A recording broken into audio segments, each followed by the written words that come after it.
네, 저는 오늘 여러분과 같이 봉독한 말씀을 가지고 사도행전 30번째 말씀을 나누고자 합니다. 지난주에는 이제 고넬료 가정에 임한 성령의 역사입니다. 그리고 그것을 베드로가 와서 증언을 했는데 이제 많은 사람들이 처음에는 뭐라고 하다가 생명을 얻는 회개를 이방인에게도 주었구나. 결국 이제 승복하고 인정하게 되었습니다.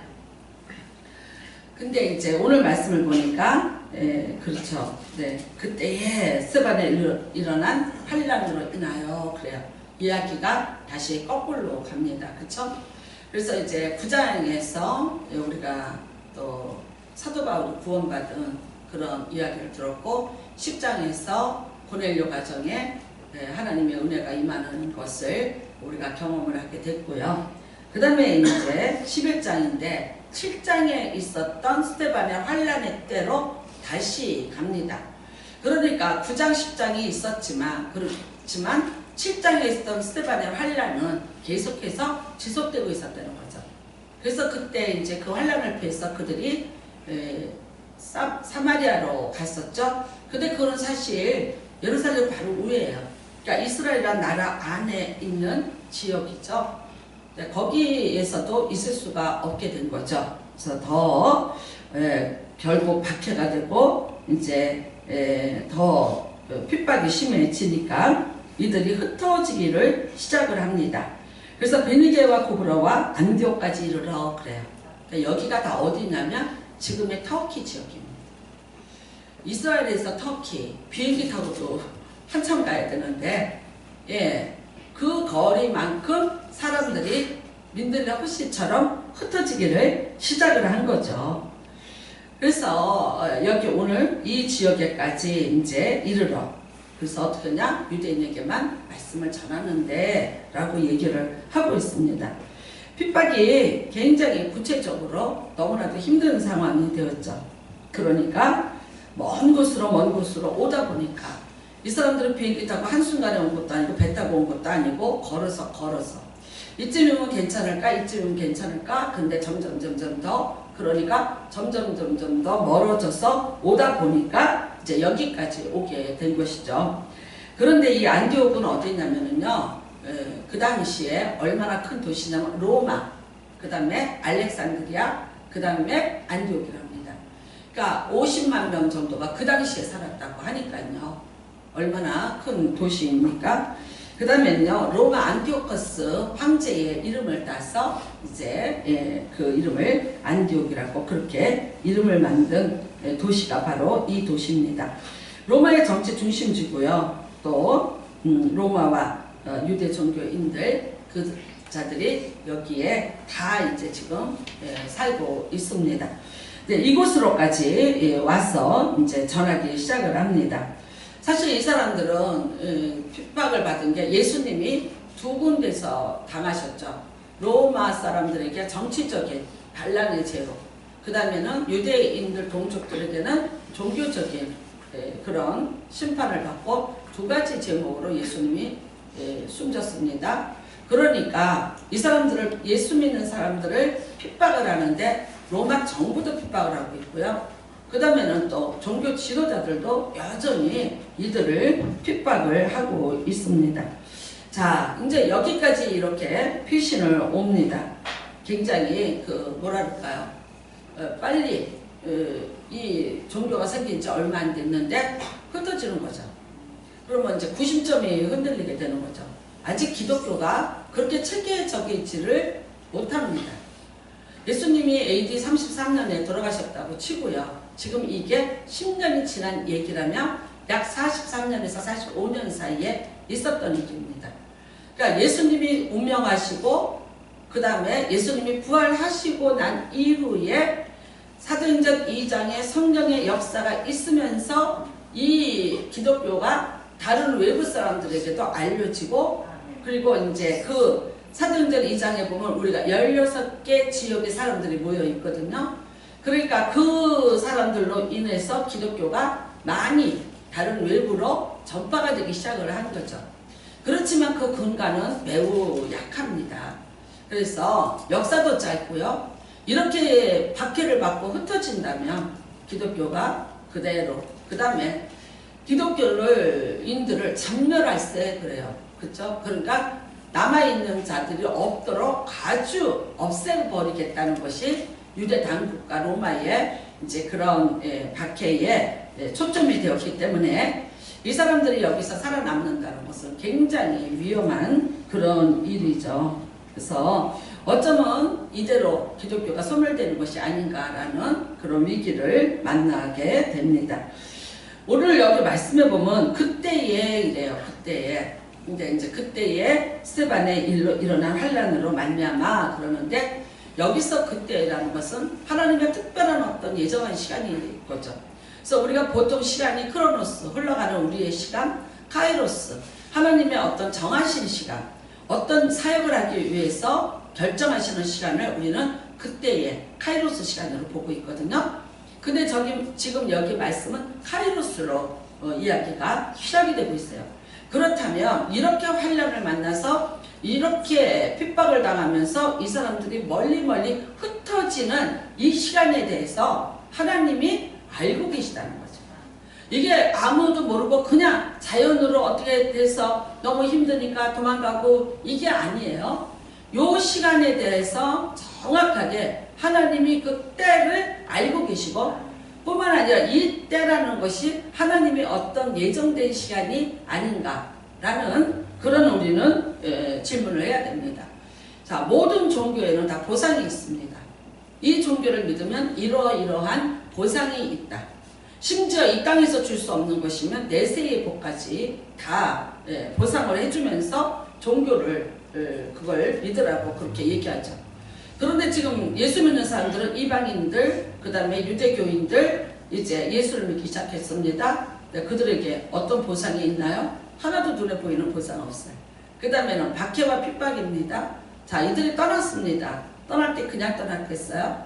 얼마나 고통스럽게 떠났겠어요? 내가 살고 있는 나라를 떠나야 돼요. 그 지역을 떠나야 돼요. 그 혈연을 떠나야 돼요. 지연을 떠나야 돼요. 그 다음에 내가 갖고 있던 모든 것들을 그대로 내려놓고 떠나야죠. 뭐 예를 들어서 집을 가져갈 수도 없는 거고요. 또 내가 갖고 있는 어떤 자산이라는 것들을 가져갈 수도 없는 거고, 그 다음에 내가 예수를 믿음으로써 나에게서 격리되고 분리된 수많은 것들, 그런 모든 것들을 내가 다 내려놓고 포기하고 목숨만을 유지하기 위해서 오직 이 종교만을 위해서 내가 이곳을 떠난다. 그래서 그들이 걸어서 끝없이 정말 정처 없는 유랑의 길처럼 가서 도착한 곳이 여기 안디옥까지 왔다는 것이죠. 우리가 보면은 여러분 이런 얘기 할 수 있죠. 초대교회 성도들 다 우리가 예수님을 믿겠다고 했는데 근데 우리에게 보상이 무엇일까? 왜 이런 핍박이, 이런 환란이, 또 이런 어려운 일들이 우리에게 이렇게 주어지는가? 과연 내가 이 종교를 목숨을 걸고 믿어야만 할 것인가? 그리고 내가 이것을 계속해서 유지해 나가야 할 것인가? 그 다음에 그 종교를 믿음으로 해서 오는 끝은 도대체 그 결말은 어떤 것일까에 대한 어떤 두려움 같은 거를 분명히 갖고 있을 것입니다. 그런데도 불구하고 하나님은 오늘 그때라고 분명히 이 시간을 정해놓고 준비하고 계셨음을 우리가 볼 수 있습니다. 자, 하나님의 계획은 그야말로 하나하나 시행착오 없이 이루어지고 있었습니다. 이 사람들은 다들 오늘 여기 보면은 구브로와 안디옥까지 이르러 유대인에게만 말씀을 전하는데 그래. 그러니까 누가 누구에게만 전하는 거예요? 유대인이 예수를 믿었는데 유대인에게만 전하는 거예요. 아직도 어떤 사상을 가지고 있어요? 선민사상 가지고 있어요. 아직도 우리만의 사상. 여기서 이들이 깨어나지 못하고 있는 거죠. 이 중에서 가장 완고한 사람이 누구였냐? 베드로였죠. 그런데 베드로를 하나님이 고넬료 지어 보내서 그것이 아니라는 것을 눈으로 보여주고 세 번씩 환상을 보여주면서 베드로를 설득했죠. 근데 나중에 아세요? 베드로가 그래서 변한 줄 아세요? 아니요. 근본적으로 안 변했었어요. 그 안 변한 것이 갈라디아서에 나옵니다. 거기에 대해서 사도 바울이 아주 대단하게 책망을 하는 게 보여요. 그러니까 유대인들 외에는 어떤 이방인들과도 같이 식사도 하지 않고 같이 다니지 않는 이런 유대교의 습관들을 이들이 아직도 가지고 있었다는 거죠. 몇천 년을 견뎌온 종교입니다. 그리고 몇천 년을 지켜낸 그들이 그 의식이 바뀌기는 정말 몇 년 만에 바뀐다는 건 너무나 어려운 거죠. 이 사람들에게는 시오니즘이라는 게 있습니다. 1945년도에 2000년 동안 흩어져 있던 이스라엘 사람들이 다시 시오니즘이라는 걸 가지고 모이기 시작을 했죠. 그래서 세워진 나라가 이스라엘이라는 지금 막강한 나라가 된 것을 봅니다. 2000년 동안 나라가 없었습니다. 그리고 그 땅에는 팔레스틴이 살고 있습니다. 그런데 그 땅이 우리 조상의 땅이라고 들어가서 깃발을 꽂고 그들을 내쫓고 살고 있는 민족은 거기입니다. 여러분, 그 비슷한 시기에 우리나라는요, 만주 땅이 우리 땅이었습니다. 그 중국 땅이 우리 땅이었습니다. 강개토왕이 거기다가 대첩비를 세우고 이 땅은 우리 땅이라고 했습니다. 근데 지금 2000년 지난 다음에 우리가 가서 이 땅 우리 땅이었거든. 그러니까 이 땅 우리가 가져야 된다고 한번 해보십시오. 반기문 유엔 총장도 안 되고요. 아무도 그 얘기, 누가 얘기하면 뭐라 그러겠어요? 시진핑이가 가만히 있겠어요? 난리가 나지, 그쵸? 여러분, 지금 백두산에 중국 쪽으로 붙어있는 것을 우리가 장백산이라고 부르는데 그 산 북한에서 중국에다 팔아먹은 거 아시죠? 백두산은 우리나라 땅 아니에요. 마르고 닳도록 뭐 동해물과 백두산이, 근데 그 백두산 중국 거예요, 지금.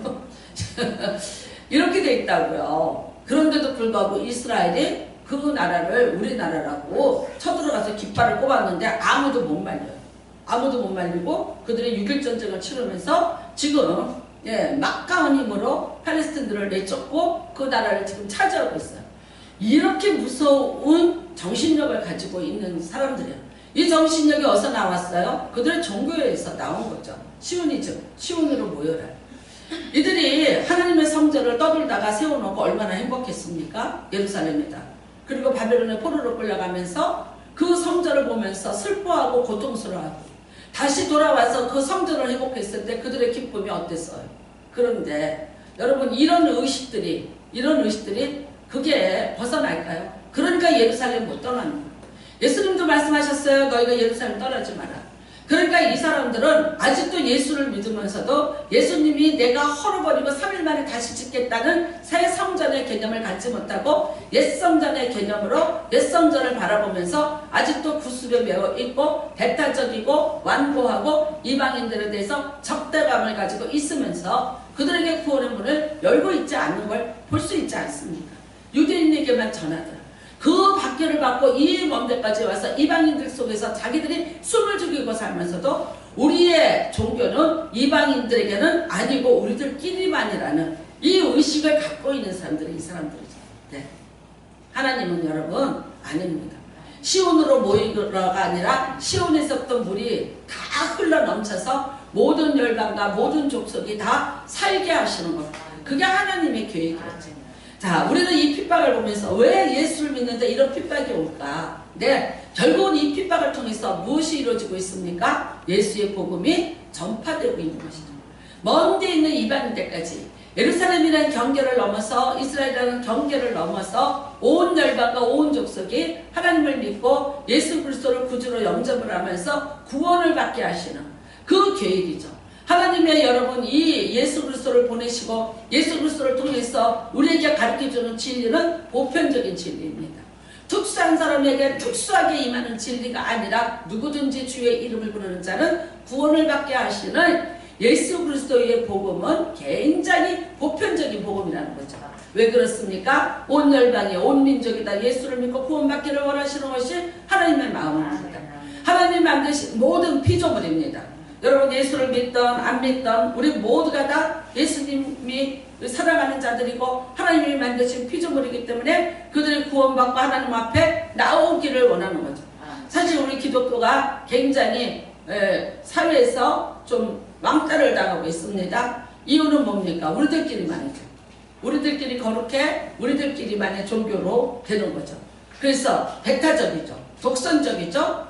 그런 건 있습니다. 그러니까 사회에서 어떤 면에서 보면 지탄을 받는 거죠. 천주교는 여러분 그렇지 않아요. 세상에 나가서 선을 행해야 하지만 천국을 간다는 그런 행위에 대한 구원이 거기 복음 중에 들어가 있습니다.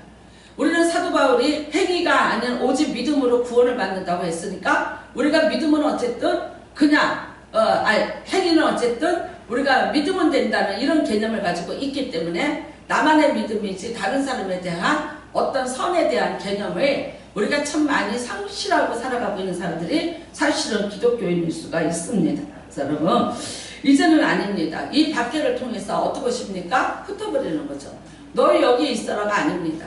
물론 모여 있어라, 여기를 떠나지 말라, 예수님이 말씀하셨습니다. 그런데 너희에게 성령이 임하시면 온 유대와 사마리아 땅끝까지 이르러서 복음을 증거하라고 하신, 왜 성령을 주시는가에 대한 본질을 이들이 잊어버린 거예요. 성령이 임했는데 이것도 우리의 것이고 이것도 우리의 특권이고 이것도 우리의 은혜야. 그러니까 이것을 어떤 누구하고도 나누지 않겠다고 모여있던 그들을 박해라는 도구를 사용하셔서 결국은 이제 흩어버리시는 거죠.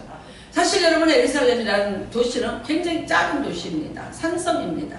많은 사람이 모일 수도 없는 그런 특수한 요새 같은 곳이죠. 이제 예수 그리스도의 복음은 어디로 퍼져나가고 있습니까? 안디옥이라는 거대한 도시를 통해서 아시아와 유럽을 다 잇는 곳으로 퍼져나가는 거죠. 우리가 터키를 가보면, 이스탄불을 가보면 이런 곳이 있습니다. 다리가 하나 있습니다. 근데 이 다리가 어떤 다리냐면 유럽의 물과 아시아의 바닷물이 만나는 장소입니다. 그러니까 이 장소가 어디냐면 유럽으로도, 그 다음에 아시아로도 그 바닷물이 모이는 곳이죠. 그러니까 안디옥이라는 곳은 어떤 곳이에요? 유럽의 대륙과 아시아의 대륙을 같이 연합해서 양쪽으로 복음을 다 전할 수 있는 최적의 요소라는 거죠. 그 다음에는요, 많은 사람이 모여요. 교통의 중심이에요. 또 많은 사람들이 로마와 함께 일을 하려고 이곳으로 몰려들고 있죠. 그러니까 다양한 민족들에게, 다양한 사람들에게 이 복음을 전할 수 있는 교량 역할을 해줄 수 있는 곳이 바로 이 안디옥이 되는 것입니다. 그래서 이제 보면은, 나중에 보면은 우리가 20절에 보면 그 중에 구브로와 구레네 몇 사람이 안디옥에 이르러 헬라인에게도 말하여 주 예수를 전하니 그래요. 결국은 여러분, 터키하고 그리스는 붙어 있거든요. 그러니까 그리스를 그 당시에 헬라라고 그러거든요. 그러니까 이렇게 여기에 안디옥에 있는 사람들이 만나는 헬라인들에게 또 예수를 전하기 시작을 하면서 이제 예수의 복음은 퍼져나가기 시작하죠. 지금은 우리가 영어권이죠. 그런데 그 당시에는 헬라권이죠. 그래서 헬라가 모든 철학과 또 모든 문화를 다 거머쥐고 있을 때니까 그 헬라와 언어가 헬라 언어를 썼죠. 우리가 여러분 신약성경은 헬라어로 써여 있고요. 이 또 헬라의 그런 어떤 변증법적, 철학적 그런 논증을 가지고 이제 사도 바울이 책을 쓴 것이 바울 서신들입니다. 그렇기 때문에 그 문화의 그 어떤 영역을 벗어날 수 없고 그 영향을 많이 받고 있었기 때문에 이 헬라인들에게 복음을 전한다는 것은 결국 뭡니까? 예수의 복음이 많은 지식인들에게도 또 많은 여러 가지 철학자들과 이런 사람들에게까지도 이제 다 전파돼서 함께 사유하고 함께 공유할 수 있는 기회를 갖도록 하는 그런 것이었습니다. 사실 여러분, 그래서 오늘 여기 보면 바나바라는 사람을 거기다 세웠습니다. 바나바는 우리가 사도행전 4장에 보면 그 이름이 나옵니다. 처음에는 바나바라는 이름이 아니었어요. 그런데 그 이름이 바나바로 바뀌어졌습니다. 바나바는 마가의 다락방, 그러니까 마가, 그 다락방의 주인 마가의 외삼촌이 됩니다. 그러니까 친척이죠.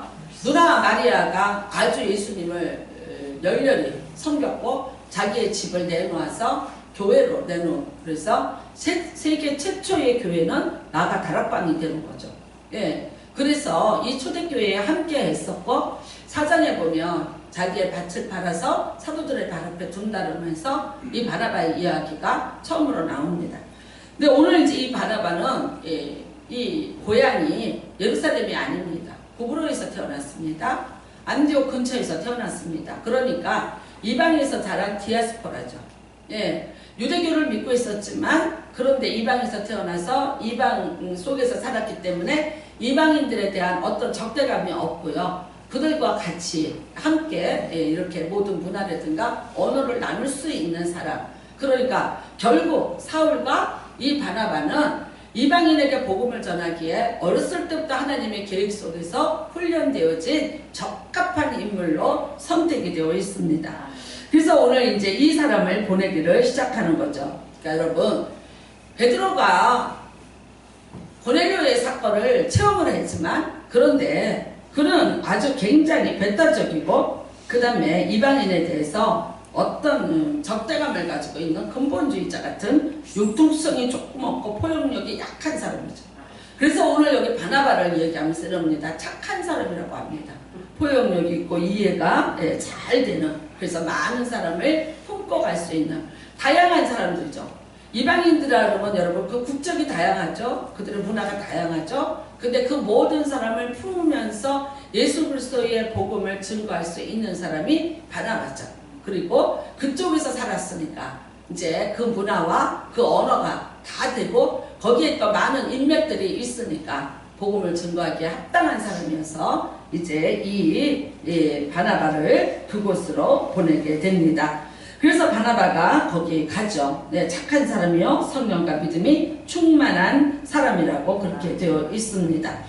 이제 이러면서 또 이 바나바가 사울을 데리고 오죠. 다소에 가서 데리고 옵니다. 제가 이 부분은 13장에서 자세히 설명을 하기 때문에 오늘은 이 부분은 조금 작게 넘어가려고 합니다. 어쨌든 사울과 같이 이방인의 선교 사역이 시작이 되고 있고, 그 다음에 거기서 비로소 그리스도인이라는 이런 이제 일컬음을 얻게 되고, 놀랍게도 예루살렘에서 사도들의 손을 통해서만 있었던 표적과 기사가 오늘 여기에도 임하게 되죠. 뿐만 아니라 예루살렘의 박해를 피해서 많은 선지자들이라는 사람들이, 또 하나님을 잘 믿던 사람들이 이곳으로 모이기 시작을 해서 안디옥은 제2의 예루살렘이 되고, 또 예루살렘에 갖고 있던 모든 그런 어떤 부족함을, 폐쇄성을 다 뛰어넘어서 전 세계 복음을 증거할 전초 기지로 만들어내게 되는 거죠. 자, 우리가 오늘 이 말씀을 보면서 이런 생각을 합니다. 박해를 당했습니다. 흩어져야 됩니다. 이들이 흩어질 때의 그 고통, 그리고 다시 만날 수 있을지 없을지. 여러분, 이거는 완전히 우리가 그냥 이렇게 생각하는 박해 정도가 아닌 죽음을 불사한 박해를 이들이 당하고 있었기 때문에 죽냐 사냐는 사생 결단을 하는 결단이 있었어야 됐고요. 그 다음에는요, 그 결단을 하면서도 우리는 예수 그리스도를 믿고 예수 그리스도와 함께 하겠다는 그 결단을 한, 죽음의 결단을 한 사람들만이 이제 안디옥으로 모이기 시작을 한 것이죠. 어떤 면에서 보면 박해였습니다. 고통이었습니다. 그런데 그 박해와 고통을 통해서 오히려 하나님이 이방인에게 복음을 전해야 되는 그 놀라운 계획들은 바로 그때부터 이루어지기를 시작을 했고요. 우리가 당하는 것은 박해고 어려움과 환난이었지만 그때부터 하나님의 계획은 모든 인류를 구원하기 위한 복음, 또 예수 그리스도가 온 인류의 구원자가 되심을 증거하는 그런 복음이 선포되고 전파되는 놀라운 기회가 된 것입니다. 우리는 대충 이렇습니다. 환난을 당합니다. 두 개의 얼굴을 가지고 있습니다. 사람의 눈으로 보면 환난이 보입니다. 어려움이 보입니다. 고통이 보입니다. 그런데 한 번쯤은 생각해 보셔야 됩니다. 그때가 바로 하나님의 어떤 또 다른 계획이 우리를 위해서 이루어지고 있는 때가 아닌가라는 그런 생각을 한 번쯤은 해보셔야 된다고 봅니다. 자, 여러분, 박해는 또 하나의 역사의 시작입니다. 기독교 역사, 박해를 통해서 시작이 되었고, 박해를 통해서 퍼져나갔고, 박해를 통해서 성장했고, 박해를 통해서 완성되어 갔습니다. 대한민국의 기독교 유례없는 부흥입니다. 여러 가지로 생각을 해봅니다. 그런데 이제 여러분, 어떤 분들은 이러셔요. 김일성이기 때문에 우리가 대한민국의 기독교가 부흥이 될 수 있었다. 왜? 전쟁의 위험을 늘 느끼고 살았었잖아요. 그러니까 아마 그럴 것이다 라고도 얘기해요. 맞는 얘기도 있지만 저는 또 이거 하나 생각합니다. 우리나라 기독교가 들어왔을 때 유례없는 대원군의 세국정책 때문에 너무나 많은 선교사님들이 피를 흘리고 죽었습니다. 이 땅에. 토마스 선교사가 23살에 영국에서 파송받아서 중국으로 갔다가 중국에서 갓 결혼한 신부를 풍토병으로 잃고, 그 다음에 영국으로 귀국하지 않고 우리나라로 왔습니다. 대동강변에서 바로 목이 잘려 죽게 되는 거죠. 성경 한 권을 던져놓고 죽었습니다. 그런데 그 성경을 그 목을 잘랐던 사람이 가지고 들어가서 자기 집에 도배지를 썼죠. 종이가 귀하니까. 그런데 어느 날 도배지로 천장에다 붙여놓고 벽에다 붙여놨는데 그게 다 하나님의 말씀이었던 거예요. 네, 누가복음이었다고 합니다. 그분이 처음에 읽은 것이. 그거를 읽다 보니까요 이상한 거예요. 근데 거기에 성령의 은혜가 임하기 시작을 한 거예요. 결국 이분이 기독교를 우리나라에서 최초로 받아들이고 최초로 자기 집을 교회로 내어놓으신 이수정이라는 분이시다. 여러분 죽였어요. 죽었어요. 성경 한 권 남겨놓고 23살 먹은 사람이 죽었어요. 그런데 어떻게 됐습니까? 오늘날 1200만 성도가 있는, 네, 세계에 유례가 없는 기독교의 대부흥을 이뤘습니다. 우리나라 최초의 예수를 믿었던 사람들, 편했던 사람들 없습니다. 양반이었습니다. 만일 그랬다면 쫓겨나야 됐죠. 왜? 조상에게 제사를 드릴 수 없었으니까. 제일 심한 그런 죄는 뭐냐면요, 가문에서 축출을 하는 것이었죠. 저는 제가 아는 목사님도 장손인데 예수를 믿는다는 한 가지 이유로 그 가문에서 완전히 호적을 빼버린 분을 봤어요. 그거는요, 내려오는 모든 그 가업을 물려받을 수가 없게 되는 거예요. 어마무시한 그런 문중의 자산을 다 포기해야 되고요. 그 집안에 들어갈 수도 없는 심리 밖까지 거리를 뒀답니다. 그래서 심리 밖에서나 볼 수 있지 그 안에서는 부모조차도 볼 수 없게 만드는 것이 그 당시의 법이었다고 말하고 있습니다. 지금 여러분이 양화진이라 그러죠. 양화대교를 전해서 강변들을 걷다 보면은 거기에 성당 하나가 있습니다. 그 산이 절두산입니다. 무슨 뜻입니까? 목을 쳐서 한강으로 그대로 던졌던 그런 곳이죠. 누구를 죽였습니까? 하나님 믿는 사람들을 죽였습니다. 예수 믿는 사람들 그 자리에 붙잡아다가 다 목을 쳐서 죽였죠.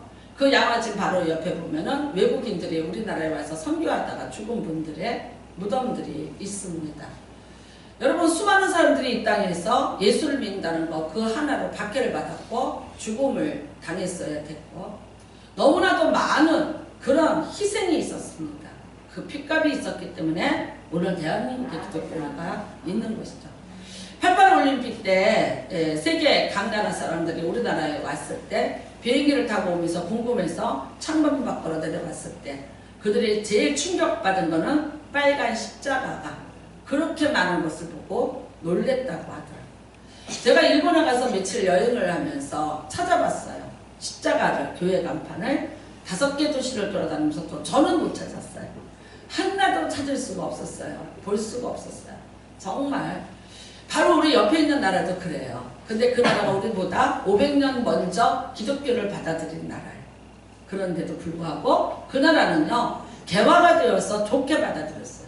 근데 우리나라는 아니었어요. 오히려 생정책을 쓰면서 거부했던 나라예요. 그런데 역설처럼 그 핍박을 받고 환난을 당하면서 살았던 대한민국의 성도님들 열매는 오늘 이렇게 세계에서 가장 많은 선교사를 파송하고 인구 밀도당 가장 많은 교회를 가지고 있는 나라로 되었습니다. 하나님 나라는 어떻게 보면 역설입니다. 박해를 당합니다. 핍박을 당합니다.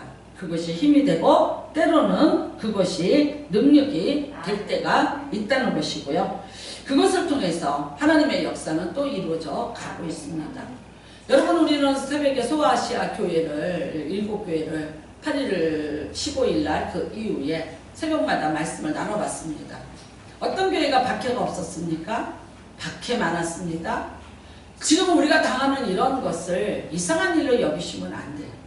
원래 여러분 하나님을 믿으시려면 그만한 박해쯤은 각오하셔야 되고 받아들일 수 있는 그런 분이 하나님을 믿을 수 있는 자격이 있는 줄로 믿습니다.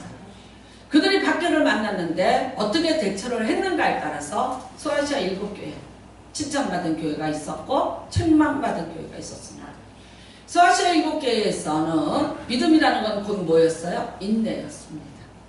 내가 믿음을 가지고 있다. 그 인내는 뭐였냐? 박해를 이겨내는 인내였습니다. 그래서 너희가 환난을 당했으나 잘 이기었도다 했습니다. 네. 너희가 환난을 당했으나 너무나 잘 이겼다. 10일 동안 박해를 받으리라. 감옥에 갇히리라. 뭐 여러 가지 박해의 종류들이 나오지만 그럼에도 불구하고 그것을 넉넉히 이겨낸 교회 잘했다 칭찬받았고요. 생명력에 기록됐다고 칭찬받았고요. 내 기둥 위에 내가 성전의 기둥 위에 내 이름을 새겨놓겠다는 약속을 받았습니다. 그렇지만 박해를 이기지 못하고 떠났던 자들이 있습니다. 니골라당이라고 그랬고요. 그냥 배신하고 떠났던 몇몇 사람들이라고 얘기를 성경은 분명히 증언하고 있습니다. 여러분, 우리의 시간은 지금 요한계시록을 향해서 가고 있는 중입니다. 아십니까? 말세라는 것은 갑자기 어느 날 오는 것이 아닙니다. 점점 가고 있습니다. 말세는 두 가지입니다. 하나는 예수님이 오신 그 당시부터 말세라고 했습니다. 그래서 말세 치말 향해서 가고 있습니다. 지금 우리가 그 말세 속에 살고 있는 것입니다. 요한계시록의 일들이 일어나고 있습니다. 그건 어떤 말세입니까? 예수님이 재림하는 말세입니다. 세 번째 말세는 언제입니까? 여러분이 이 땅에서 죽는 날이 말세입니다. 여러분, 예수님의 재림이 가까워 온 거죠. 네, 그 재림의 때를 우리가 이제 있으면서 여기서부터 점점 그 재림의 때를 향해서 가고 있습니다. 그래서 어떻게 된다는 거예요? 박해가 점점 심해질 거라는 거죠. 이까짓 것 가지고 놀라시면 안 돼요. 이만한 일 갖고 어떡하나 하고 여러분이 겁먹으시면 안 돼요. 각오하고 계셔야 된다는 거예요. 예배를 못 드리게 되는 날이 분명히 온다고요. 네. 여러분, 소아시아가 교회가 당했던 일들이 우리에게 일어난다 안 일어난다? 일어나고 있습니다. 우리나라만 지금 몰랐던 거지. 지금 온 세상에서 박해를 당하는 나라가 얼마나 많습니까? 가끔 우리는 뉴스에서 봅니다. 이집트에서 교회, 동굴교회에서 폭탄이 터지고 쓰레기를 치우는 그런 장소를 주면서 여기서만 예배드려. 그래서 예배 거기서만 드리고 있는데 거기에 폭탄을 던지고 또 예수 믿는 아이들 집에 가고 있는데 붙잡아다가 목을 쳐서 죽이고 이런 일들이 사방 곳곳에서 일어나고 있어요. 이슬람이 아주 극단적이죠. 네, 그런 나라에서 학교 아이들, 기독교 아이들을 목을 잘라서 집으로 7명의 아이들을 다 머리를 배달을 했다는 거예요. 뭔가 속보가 와서 열어봤더니 목이 잘린 자기 딸이에요. 얼마나 끔찍했겠어요. 이런 박해들이 말도 못하게 온 세상에 지금 행해지고 있습니다. 기독교는 지금 여러분 숫자가 줄어도 이슬람은 말할 수도 없이 숫자가 지금 증가하고 있다고 하거든요. 이슬람을 믿는 데서는 이겁니다. 칼을 받을래, 코란을 받을래. 그러니까 죽여도 그들이 그것이 괜찮은 법을 가지고 있다는 거죠. 그러니까 마음 놓고 죽일 수 있는 거죠. 그들이 여러분이 뉴스에서 보면 폭탄을 메고 차에서 15살, 16살 먹은 애들이 자폭을 하고 그 차에 있는 사람을 다 죽여요. 그쵸? 그러고 뭐라 그래요? 너는 그러면 천국 가서 5명의 아름다운 아내가 너를 시종될 것이다. 그 교리가 여기 코란에 있다고. 근데 여러분, 그 교리로 지금 가르치는 사람들이 우리나라에 얼마가 있는지 아세요? 지금 이슬람 사원이 이태원에 하나 있었는데 8개예요. 대한민국에.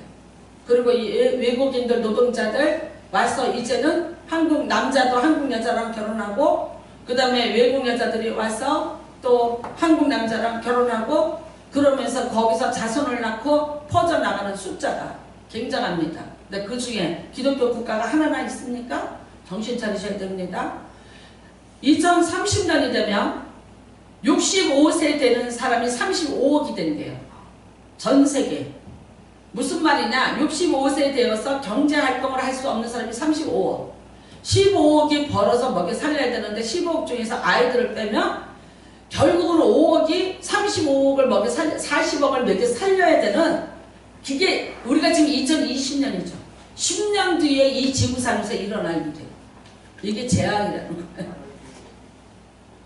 어마무시하게 무서운 일이죠. 더 기가 막힌 건 2050년이 되면 대한민국은 더 이상 이게 단일 국가 아닙니다. 예, 단일 민족 아닙니다.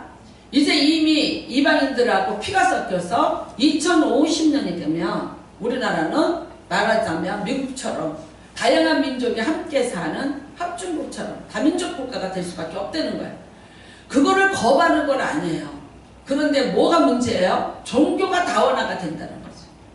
지금까지 여러분 그래도 기독교가 이렇게 살았는데 이제 이 기독교가 박해를 받는 날이 나라에서뿐만 아니라 코로나뿐만 아니라 어떤 종교 간의 이념 문제로도 생길 수 있는 나라가 이 나라라는 거예요. 제가 말씀드렸죠? 말레이시아 80년 전에 기독교 국가였습니다. 가난했습니다. 그런데 사우디에서 너희에게 5.1달러를 무상으로 주겠다. 학교를 지어주겠다. 대학교를 지어주겠다. 그 대신 아이들에게 이슬람, 코란을 가르쳐라. 받아들였죠. 그게 무슨 의미가 있을까? 받아들였죠? 지금 어떻게 됐습니까? 물론 말레이시아 잘 삽니다. 아이들이 코란을 외우면서 공부를 했고 외국으로 유학을 갔다 오고 말레이시아 정책을 잘 세워서 잘 사는 나라가 됐습니다. 98%가 이슬람 국가가 되었습니다. 거기서 기독교인으로 산다는 것은 엄청난 박해를 받아야 되고 예배를 드릴 수 없는 상황. 거기에 계시는 선교사님을 만났는데 그 선교사님 절대 복음을 못 전합니다. 전하다가 잡히면 어떻게 돼요? 그들의 법으로 처형이 됩니다. 80년 전에 기독교 국가가 그렇게 됐습니다. 그런데 오늘 기독교 국가인 우리나라가 80년 뒤가 아니라 50년 아니 30년 뒤에 어떻게 될지 누가 장담하겠습니까? 여러분 우리는 정신 차려야 되는 거예요. 우리가 정신 차릴 줄 몰랐고 우리에게 이런 박해가 올 줄 몰랐고 이런 어려움이 올 줄 몰랐고 우리가 언제든지 예배 드리면 예배 드릴 수 있을 줄로 알았는데 이렇게 예배를 못 드리는 날이 올 줄을 꿈엔들 생각을 했습니까? 코로나가 준 교훈입니다. 이럴 수도 있구나를 우리가 깨닫는 거죠. 오늘도 예배를 드리면서 절박합니다. 뉴스를 봤습니다. 아직 2.0 단계입니다. 떨어져서 식사를 해도 되고 떨어져서 예배를 드려도 된다고. 아직은 그렇더라고요. 근데 이번 주에 무슨 일이 있으면 다음 주는 어떻게 될는지 어떻게 알겠냐. 여러분 이게 위기라는 거예요. 근데 우리가 여기에 대해서 개념을 안 가지고 있어요. 그냥 아무런 어떤 의식이 없이 살아가고 있는 거예요. 어쩌면 이 코로나가 우리에게 주는 교훈이 정말 너무나도 많은 교훈이 될 수 있습니다.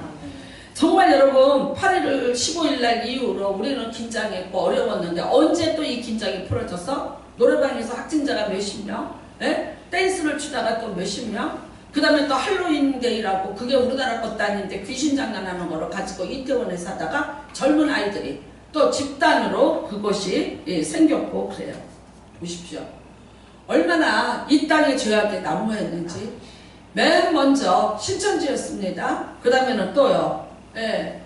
줌바 댄스 정명석 2단 집단에서 거기서 또 폭탄이 천안에서 터지기 시작을 했습니다. 이제 신홍익교회라는 데가 있습니다. 여러분 교회가 아닙니다. 거기는 전병욱이라는 예전에 3.1교회에서 정말 많은 영향력을 끼쳤던 사람이지만 그가 타락을 했죠. 그래서 여대생 애들만 수많은 최소한도 200명이 넘는다는, 그래서 미투한 학생들이 그렇게 많게 만든 장본인이 그 사람입니다. 교단에서 쫓겨났고 목사 치리시켰습니다. 그런데도 불구하고 자기가 또다시 신홍익교회라고 교회를 세워서 젊은 아이들을 끌고 설교하면서 이렇게 말했답니다. 다윗이 부인이 몇 명인가 봐라. 다윗이 바람을 얼만큼 폈나 봐라. 근데 왜 나만 갖고 너네들이 그러니? 이렇게 말하는 그런 목사입니다. 내 자식이 교회 다니라고 보냈더니 목사가 겁탈을 한 죄악을 지고 있는 그곳에 하나님의 진노가 내려야 되지 않겠습니까? 여러분 100몇십 명의 지금 확진자가 나오는데 그거는 찾아서 추적해서 검사하느냐고 시간이 걸려서 그렇지 거기서 확진자가 훨씬 더 많이 나오고라는 거죠. 우리는 정말 이 환란을 통해서 하나님이 그때 하시고자 하는 일이 무엇인지를 깨닫는 은혜가 임하시기를 바랍니다. 여러분도 그렇고 저도 그렇고 다 나 개인적으로도 인생의 환란을 만난 그때가 하나님이 어떤 때라고 나를 찾으시는 때인가를 깨닫는 은혜가 임하시기를 바랍니다. 그냥 하염없이 시간이 흘러가는 것이 아니라 언젠가 하나님이 정점을 찍고 그때라는 때가 있는 거죠. 그때에 나를 찾으시는 거죠. 내 눈에 보이는 것은 환난이고 핍박이고 어려움이고 공고함이고 아픔인데 과연 하나님은 이것을 통해서 또 나에게 뭘 하시려고 하는가를 정확히 봐셔야 돼요. 여러분 야고보서 1장 1절부터 4절을 한번 우리 같이 봉독하도록 하겠습니다. 자, 야고보서입니다. 야고보는 예수님의 동생입니다. 친동생입니다. 그가 쓴 책에 맨 먼저 쓰여 있는 것입니다. 시작. 하나님과 주 예수 그리스도의 종 야고보는 흩어져 있는 12지파에게 문안하노라. 내 형제들아, 너희가 여러 가지 시험을 당하거든 온전히 기쁘게 여기라. 이는 너희 믿음의 시련이 인내를 만들어내는 줄 너희가 알미라. 인내를 온전히 이루라. 이는 너희로 온전하고 구비하여 조금도 부족함이 없게 하려 함이라. 아멘. 여러분, 야고보가 예수님의 동생이지만 예수님의 종이라고 자기를 표현을 합니다. 예수님의 제자가 되었습니다. 그가 12지파에게 보낸다 그래요. 그러니까 어떤 뜻입니까? 예수 그리스도를 믿는 모든 무리에게 이 편지를 보냈습니다. 초대교회입니다. 말할 수 없는 환란이 있어. 이때는 네로 황제가 아주 엄청나게 기독교인들을 박해하고 콜로세움 강당에서 수많은 기독교인들이 죽어갈 그때입니다. 네, 그때 편지를 써서 보냈습니다. 시험을 면하게 해주겠다는 거 아닙니다. 너희가 시험을 당할 때 천사를 보내서 너희를 구원해 주겠다는 것이 아닙니다. 시험을 당할 거라고 그랬습니다. 당하라 그랬습니다. 그런데 그 시험을 당하는데 그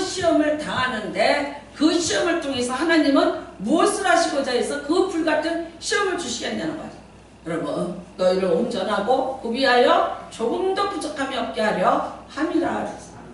초대교회가 이 시험을 이겨냈기 때문에 세상에 어떤 환난과 어떤 핍박과 어떤 위기 속에서도 살아남는 종교가 되었다는 거예요. 우리의 믿음의 선조들, 이 초대교회 성도들은 이런 환난과 이런 핍박이 있을지라도 그것을 이겨내고 견뎌내어서 온전하게 하나님이 원하시는 것을 구비하여서 부족함이 없는 믿음으로 우리에게 보여주었어요. 그래서 우리의 표준이 되었고 우리의 기준이 되었고 우리 신앙이 어때야 되는지를 가르쳐주는 사도들이 되었다. 여러분, 깨달으셔야 됩니다. 편안하게 예수 믿고 예수 믿으면서 복이나 달라고 기도하고 나 잘 되게 해주고 내 자식 잘 되게 해주고 나 돈 생기게 해주고 내가 돈 버는 거 잘 되게 해주고 내가 못 팔리고 못 팔려서 나 형통하게 해주세요. 이런 기도를 하는, 이래서 아직도 예수의 복음이 피의 복음이고 핍박의 복음이고 환난을 대가를 지불해야 되는 복음이라는 것을 알지 못해요. 이런 것들을 구하는데 이루어지지 않죠. 그 기도를 누가 듣습니까? 안 듣고 자기 혼자 힘써서 하다가 그게 안 되니까 예수님이 내 기도 거절했다고 교회를 떠나는 수많은 체질이 약한 성도들을 얼마나 많이 봅니까? 진짜 그 사람들이 그리스도인이었나요? 아니었어요. 여기서 그리스도인이라는 것은요, 기름 부음 받은 자, 특별합니다. 그 믿음의 대가를, 인내의 대가를, 환난의 대가를 지불한 자들에게 주어지는 이름이었어요. 그런데 함부로 아무렇지도 않게 아무런 대가도 지불하지 않고 그거를 당하고 그거를 불러대고 그 이름을 내가 도용해서 써도 되는 것이라는, 너무나도 우리나라는 핍박이 없었고 우리 기독교가 너무나도 우리가 자유하게 그동안에 믿었기 때문에 너무나도 어떤 면에서 보면 이 축복이 우리를 체질을 약하게 만드는, 그래서 정말 저항할 수 없고 이겨낼 수 없는 약한 그리스도인으로 만들어 놓지 않았나. 다시 한번 분별하는 시간이 되시기를 바랍니다. 여러분, 하나님의 교회입니다. 하나님의 교회는 항상 예수 그리스도 복음의 약속이 있어야 되고 성령의 증언들이 있어야 되는 곳이고요. 그 다음에 성화의 열매가 있어야 되는 것이 교회입니다. 오늘 이 교회도 그런 은혜가 임하시기를 주님의 이름으로 축복을 합니다. 저는 오히려 이런 생각이 들었어요. 여러 가지 제약을 많이 받아요. 근데 사실 제가 요즘에 중국의 신학교에 강의를 합니다. 뭘 어떻게 강의하겠어요? 비대면 강의를 해요. 이제 일주일에 2시간을 해요. 그래서 15번을 하면 학점을 받고 그 이제 신학교에서 3학점을 이제 저를 통해서 이수가 되는 거예요. 처음에는 컴퓨터 놓고요 해주는데 정말 어색해서 못하겠더라고요. 눈을 어디다 둬야 될지를 모르겠어요. 근데 좀 이제 이럴 때는 좀 어색했어요. 근데 그 어색함이 이렇게 사라지고 오히려 이런 생각이 들더라고요. 시공을 초월해서. 제가 중국에 선교를 가려면 가방을 싸고 뭐 준비를 하고 티켓팅을 하고, 우리나라에서 중국 가려면 비행기가 항상 거기 밤 12시에 도착하든지 밤을 새고 가든지 뭐 이런 비행기였어요. 그랬는데 또 아니면 2번을 갈아타고 이랬는데, 이제 그런 일들을 내가 안 해도 되는 거예요. 그리고 이제 그런 비용들이 안 드는 거죠. 그쵸? 그 다음에는 위험했어요. 굉장히 위험했어요. 제가 뭐 이렇게 교회에서도 여러분한테 말씀 못 드리는 것이, 혹시 가족들이 듣고 이제 못 가게 할까봐 제가 말을 못 했는데, 공항에 이렇게 여러 번 쫓겼고요.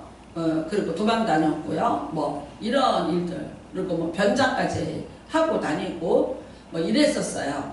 그랬는데 이제 그런 위험이 있어. 제가 벗어나게 된 거예요. 그 다음에는요, 사람을 안 보고 하면 어떻게 해 그랬어요. 근데 사람을 안 보고 했더니 집중력이 강해져. 사람의 눈치를 볼 필요가 없는 거예요. 듣거나 말거나 누군지 내가 모르잖아요. 알거나 말거나 나 혼자서 신나게 하는 거야. 그러니까 굉장히 집중력이 좋아지고, 그 다음에는요 막 제가 거침없이 아무것도 꺼리낌 없이 해요. 그 다음에는요 누군가 얘기하듯 해요. 왜 컴퓨터 혼자 놓고 제가 혼자 제 방에서 읽고 있거든요. 그러니까 그냥 누구랑 그냥 친구하고 얘기하듯이 그렇게 강의를 해요. 너무 저는 편했어요. 그래서 코로나가 주는 하나의 이것도 기회였고, 이것도 나에게 하나의 이제 축복이다.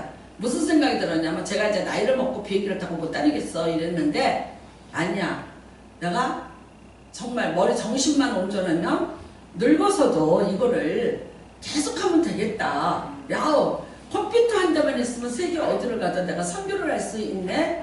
복이다 싶더라고요. 그래서 또 하나의 내가 기회를 얻었다는 마음이 드는 거예요. 그래서 제가 근데 이 강의를 들은 사람들은 도대체 어떻게 반응을 보이나 싶어서 이제 했어요. 근데 중국은 카카오가 아니고 시그널이라는 게 있더라고요. 거기로 이제 가입을 했고, 그분들하고 그 학생들하고 같이 공동 카톡을 만들어서 거기서 숙제도 주고받고 거기서 피드백도 듣고 그러는 거예요. 근데 진짜 놀라운 반응들이 오는 거예요. 너무 깜짝 놀랐어요. 그분들이 너무 좋아하는 거예요. 그 다음에 그분들에게 유익은 어떤 거냐면요, 제가 가서 강의를 하면 한 번 듣고 끝이에요. 근데 이분들은요 반복해서 듣는 거예요.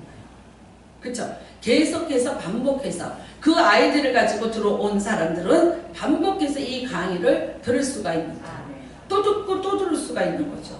그러니까 굉장히 깊게, 그 다음에는 아주 잘 숙지를 해서 정말 그야말로 자기들이 이게 너무나 좋다는 거예요.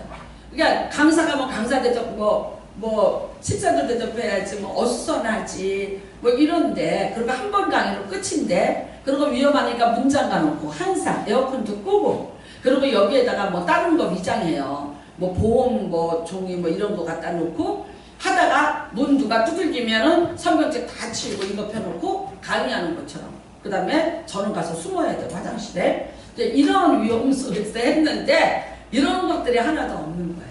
얼마나 감사해요. 그래서 여러분, 어떤 면에서 이 코로나 때문에 생기는 불편과 위험과 여러 가지가 있지만, 또 어떤 한 면에서 하나님은 또 다른 면으로는 하나님의 어떤 사역을, 그것이 저 하나뿐이겠어요? 이 사역을 하는 분들이 얼마나 많겠어요? 그러니까 또 하나의 어떤 방법과 또 하나의 어떤 기회가 주어지는 은혜가 되는구나 라고 생각을 했어요. 맞습니다, 여러분. 여러분들 인생에 어떤 위험이 오고 어려움이 왔는데, 이 위험이 나를 그대로 무너뜨리게 할 거야. 나는 미래가 없어. 나는 이거 이겨내지 못할 거야. 아니요.